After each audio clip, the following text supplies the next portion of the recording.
Ancla, agencia de noticias clandestina, para romper con el bloqueo de la información. Y en este sábado 11 de noviembre del 2023,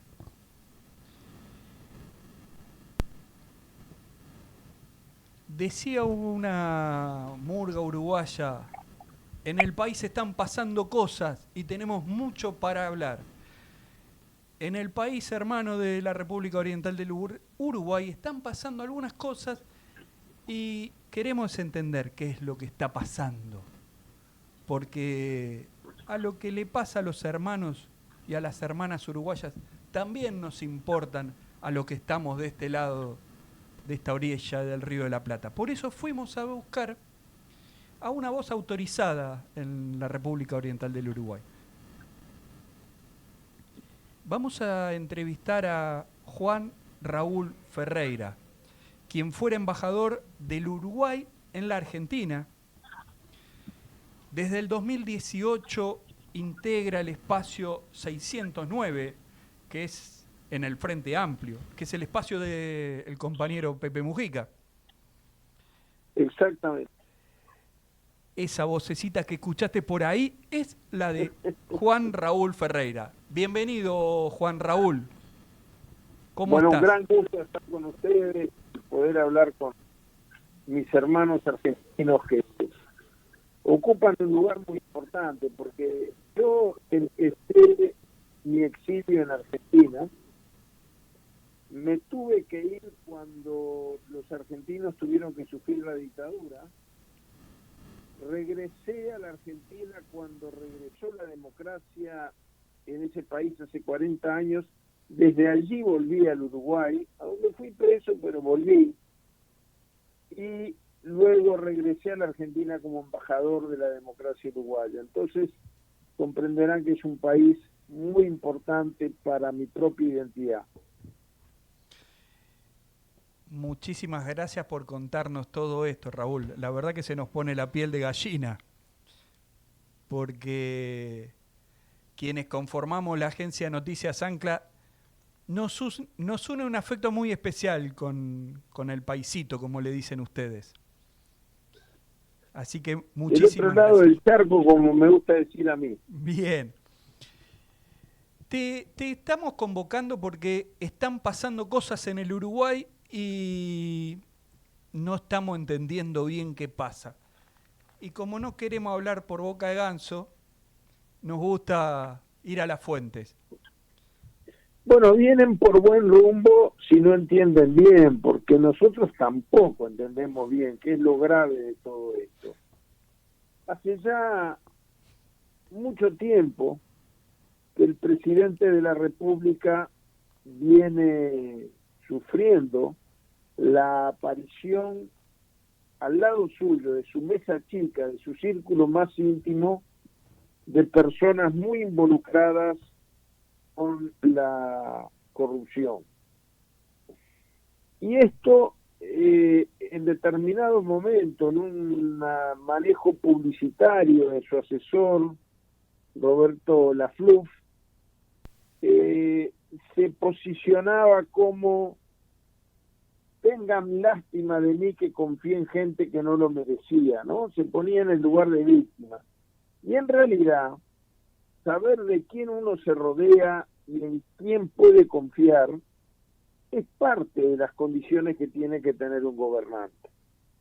Primero saltó que su jefe de seguridad, que había sido su chofer antes de ser presidente, antes de eso chofer de su madre, antes de eso chofer y custodia de su padre.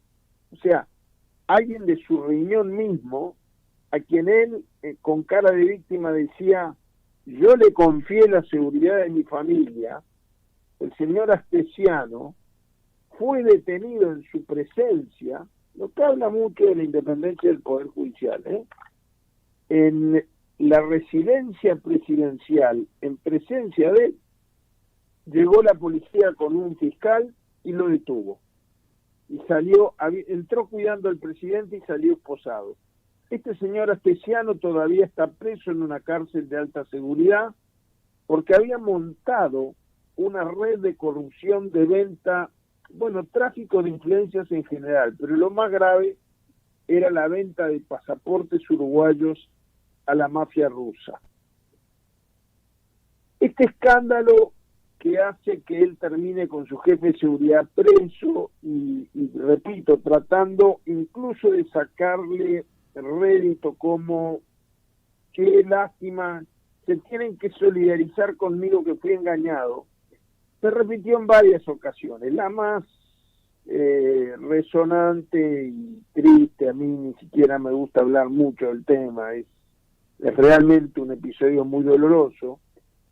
El senador que era su primera espada en el Senado de la República, en el Parlamento en general, era su interlocutor con los partidos de oposición, que era el portavoz de las iniciativas que llegaban legislativas con iniciativa del Poder Ejecutivo, Gustavo Penadez, es primero indagado, luego se le quita la inmunidad parlamentaria y en este momento está preso y expulsado del Senado por unanimidad de votos por delitos, 22 delitos, entre ellos corrupción de menores, violación, abusos sexuales.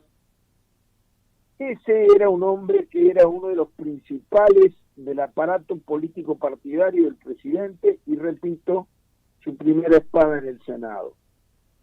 Y ahora, últimamente, bueno, ha habido un gran debate entre la oposición y el gobierno. A mí esto no me gusta, estoy acostumbrado en Uruguay, donde los temas que tienen que ver con la transparencia y la institucionalidad son temas de todos. No puede el gobierno dividir y hacer una grieta oposición-gobierno en estos temas. Pero empezaron a saltar una serie de dudas sobre por qué se le expidió a un narcotraficante de nombre Sebastián Marcet, uno de los 3 hombres más buscados en el mundo por la Interpol, en forma express, después de una serie de reuniones con su abogado aquí en Uruguay, se le expidió un pasaporte que se le envió por valija diplomática a Emiratos Árabes, donde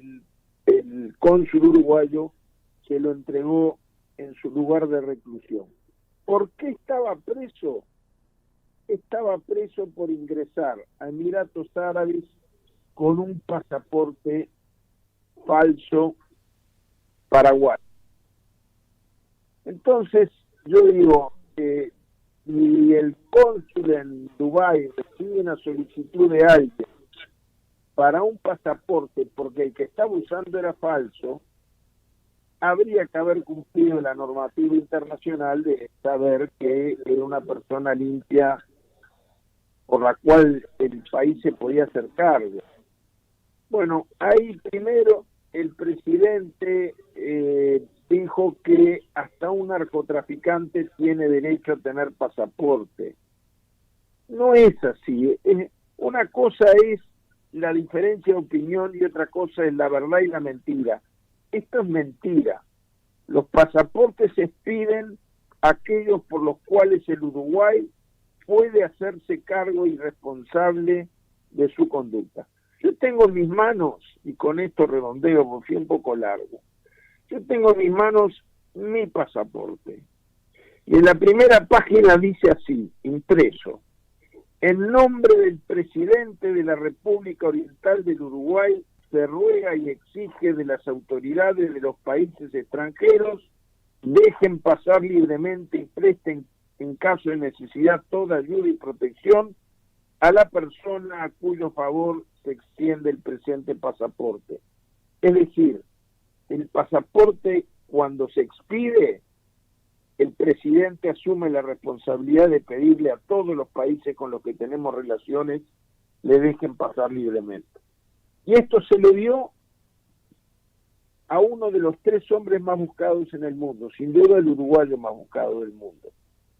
El ministro del Interior no sabía, el ministro de Relaciones dice que no sabía, los subsecretarios de ambos ministerios no sabían. Ahora ninguno de los 4 está en el cargo. porque hace poco la prensa dio a conocer los audios entre ellos, donde acordaban cómo mentirle al Senado, cómo destruir la prueba que había de que el gobierno uruguayo había sido advertido de la peligrosidad de este hombre que después de recuperar su libertad mató a un fiscal anticorrupción de Paraguay en Colombia.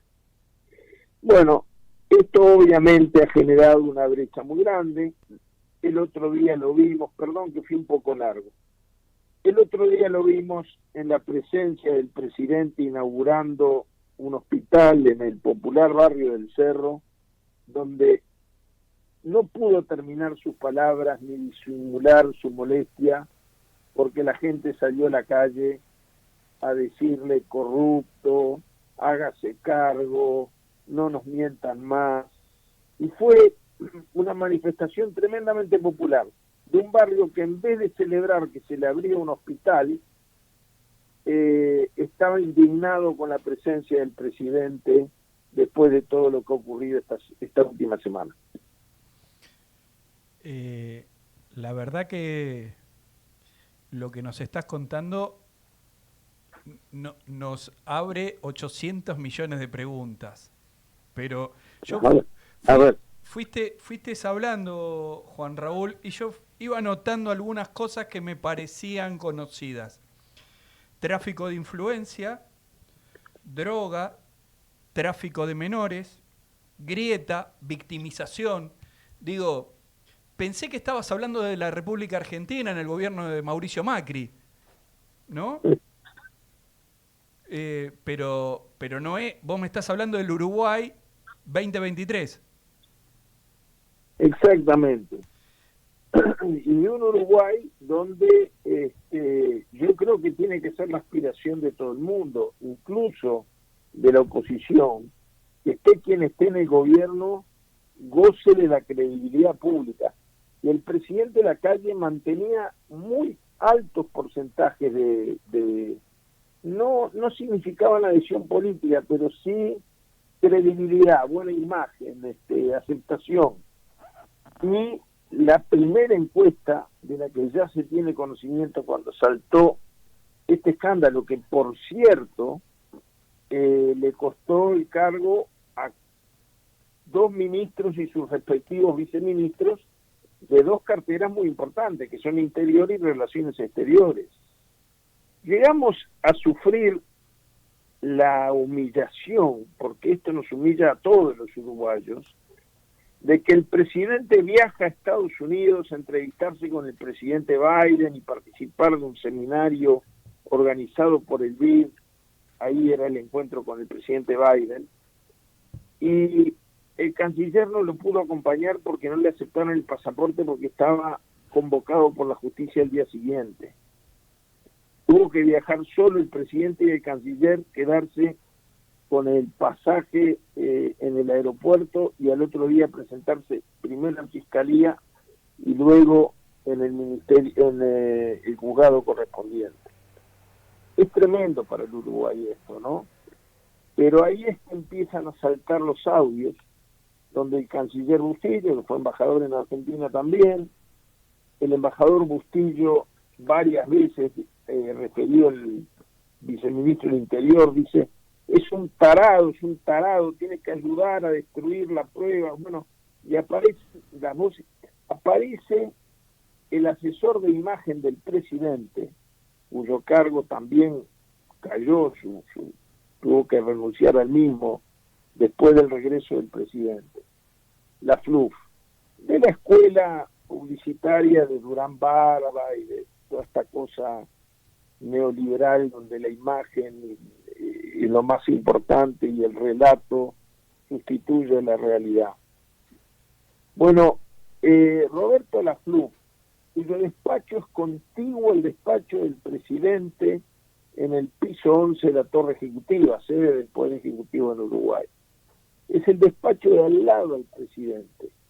Convocó en nombre del presidente a una reunión a los 2 ministros y los 2 viceministros y dijo: bueno, a tirar y borrar todos los celulares yo tengo una escribana que certifica los documentos que hagamos para sustituirlos, o sea, les dio la instrucción, la orden de mentirle al Senado y a la justicia. Cuando de regreso de Estados Unidos le preguntan al presidente, él no dice que él no dio esas instrucciones. Dice, efectivamente, estuve unos minutos porque me pareció de la mínima cortesía saludar si la reunión era al lado. Pero le estaban preguntando otra cosa, que lo horrible es que no la desmienta. Presidente, ¿usted fue el que dio las instrucciones para que se destruyera la prueba? Él contestó muy serenamente, efectivamente, fui a la reunión unos minutos porque me pareció que era de cortesía saludar a los ministros. Dice un refrán que el que calla otorga. Sí, también tenemos acá un refrán que se hizo el boludo como perro que dio vuelta al tacho. Sí. Pero es muy triste ver todo esto, un ataque feroz por parte del oficialismo al fiscal de corte, a los jueces, cuando lo único que podemos rescatar de toda esta pesadilla que estamos viviendo es la independencia, la autonomía y el coraje con el cual está actuando el Ministerio Público y los jueces. En el caso del senador Penabés, que hoy está preso en la cárcel de más alta seguridad del país y que fue senador 15 años del sector del gobierno, bueno, en su caso, la fiscal narró a la prensa después que terminó el encarcelamiento de las indagatorias fiscales para el encarcelamiento del ex senador, y contaba cómo recibía intimidación y un auto policial detenido en la puerta de su casa 24 horas al día, seguimientos. Bueno, lo único que podemos rescatar de positivo es la valentía que todos estos jueces y fiscales han demostrado ante la presión del sector político. La verdad que lo que vos nos estás contando a los que amamos el federalismo rioplatense, la verdad que nos pone muy tristes. Sí, es que es muy triste. Nos pone muy triste y la verdad que rescato esta parte final tuya, ¿no? La independencia del Poder Judicial y del Ministerio Público Fiscal, que la verdad que nos genera bastante envidia porque en la República Argentina no la tenemos y todavía ustedes tienen ahí un grano nuestro que se llama Pepín Rodríguez Simón, ¿no? Sí, claro. Y solo se explica que esté viviendo en el Uruguay porque la justicia argentina no tiene la independencia que tiene la de ustedes. Sí, por suerte, es muy grande la campaña que se está lanzando contra la justicia. Por primera vez en la historia del país, el Partido Nacional y de gobierno, al que supe pertenecer, hasta que este tipo de cosas hicieron que yo sintiera que lo importante eran las banderas que me habían enseñado a levantar de joven y no el mástil donde se izaban. Pero pasé muy mal, ¿no? Hasta que abandoné el partido. Empecé a militar con 13 años.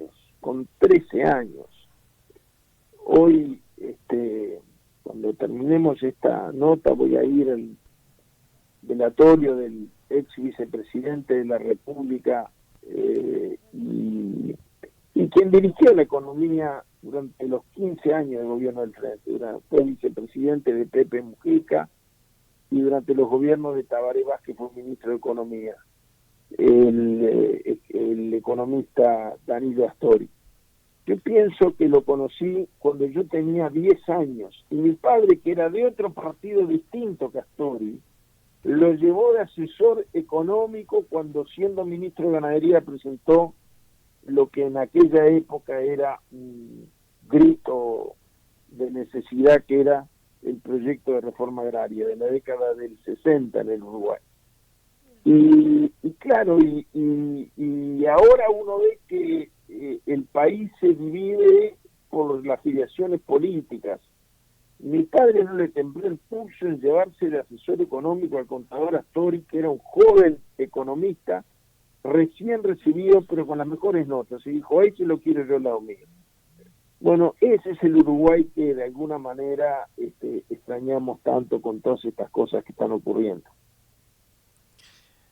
Nosotros también extrañamos ese Uruguay que nos enseñó justamente esas cosas, ¿no?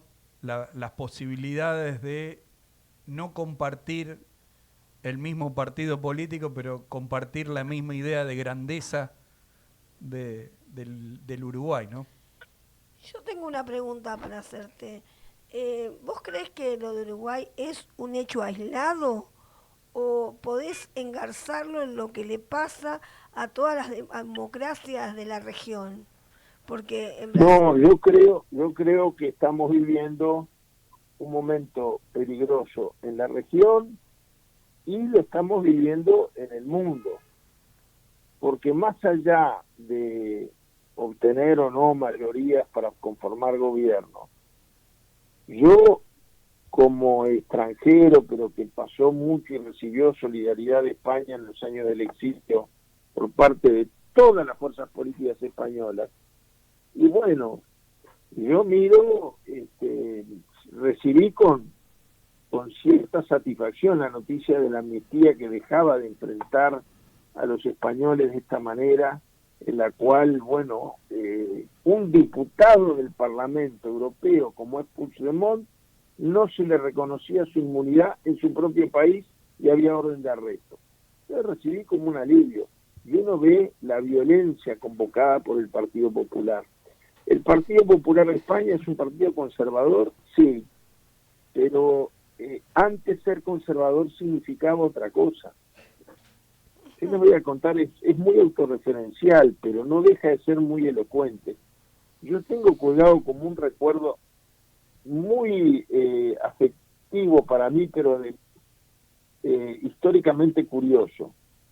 Cuando mi padre y yo caemos presos, llegamos al Uruguay, nos embarcamos en Argentina en el año 84 con la solidaridad de todas las fuerzas políticas argentinas, todas las fuerzas políticas argentinas.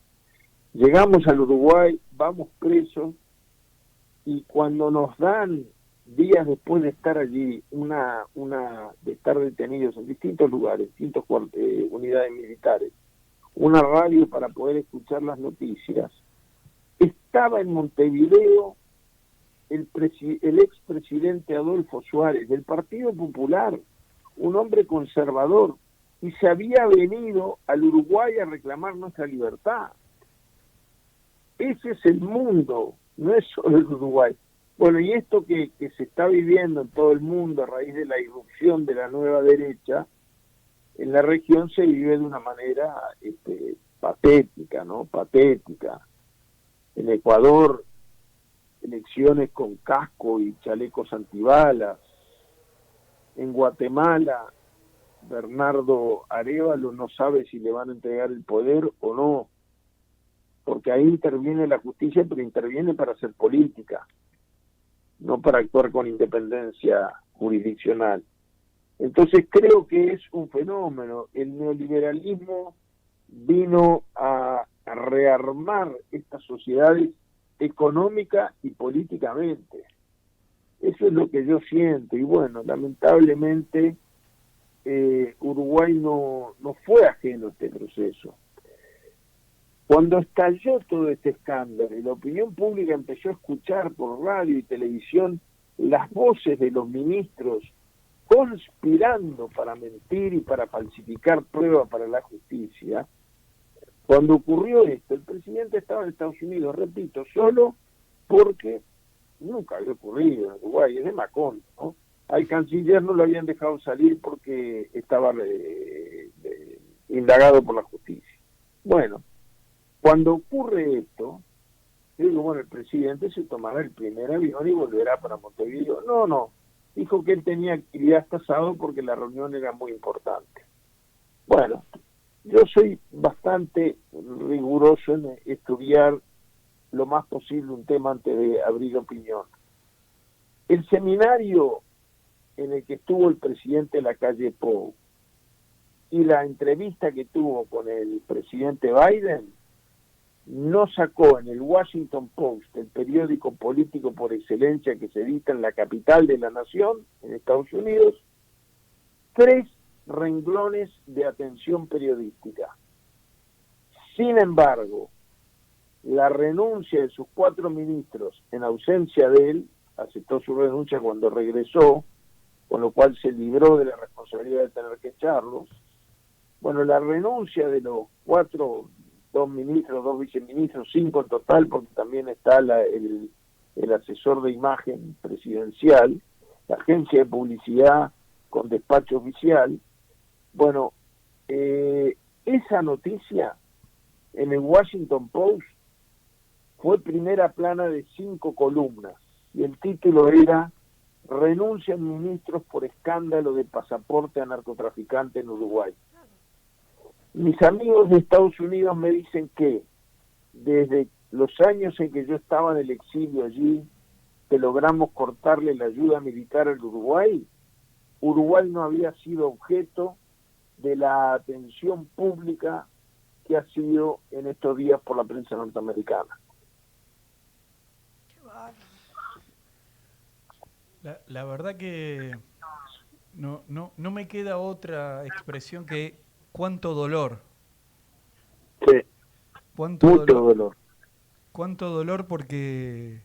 Y a lo mejor, para ponerle una cuota de humor, digo, cuánta envidia sana nos da la independencia de los poderes, ¿no? Pero no deja de doler y la situación. Y para finalizar, Juan Raúl, ¿cómo te imaginás que termina esta situación en el Uruguay? Bueno, yo creo que ahora nosotros tenemos yo estuve en el interior hasta ayer de noche y la verdad es que duele también ver cómo esto no solamente es grave, sino que además la gente lo asumió como tal. Eso es bueno y es malo, porque a la gente le duele, le pesa, le pegó duramente. En el interior profundo del país, tanto a militantes opositores como del propio gobierno.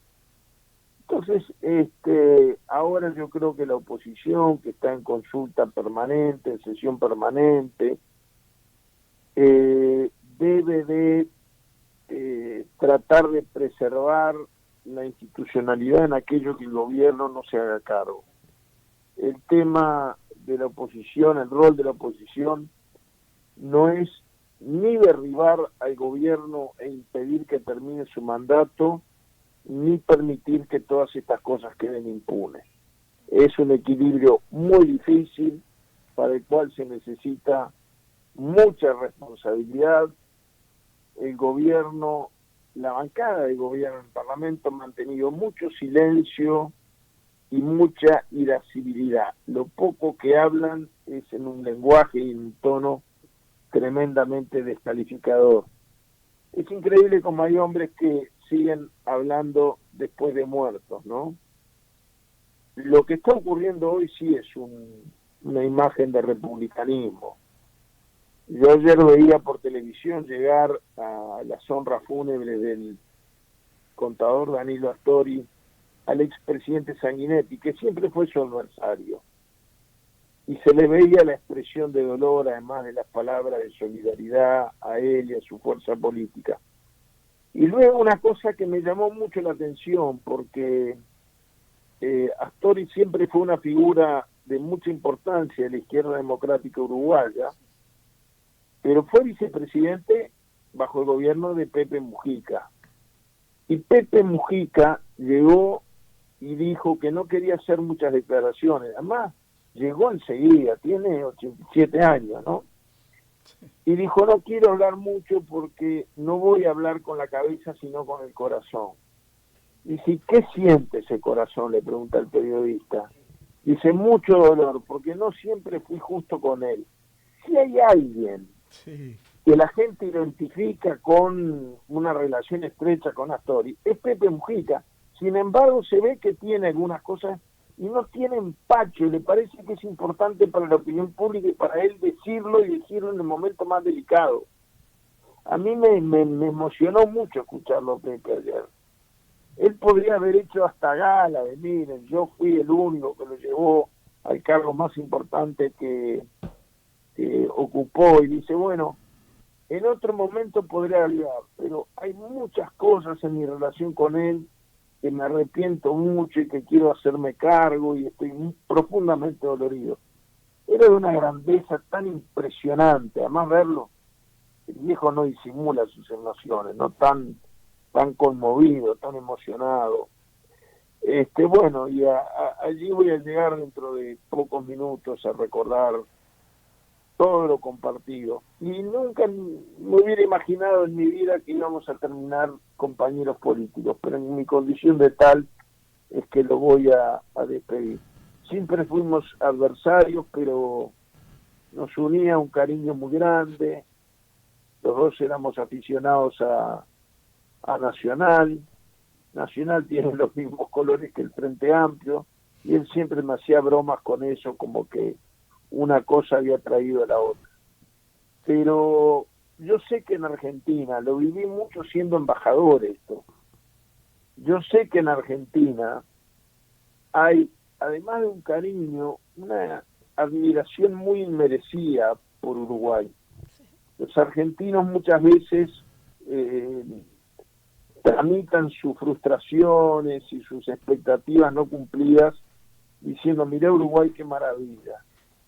En el fondo está bien que vean que no somos tan fenómenos como a veces nuestros hermanos mayores creen.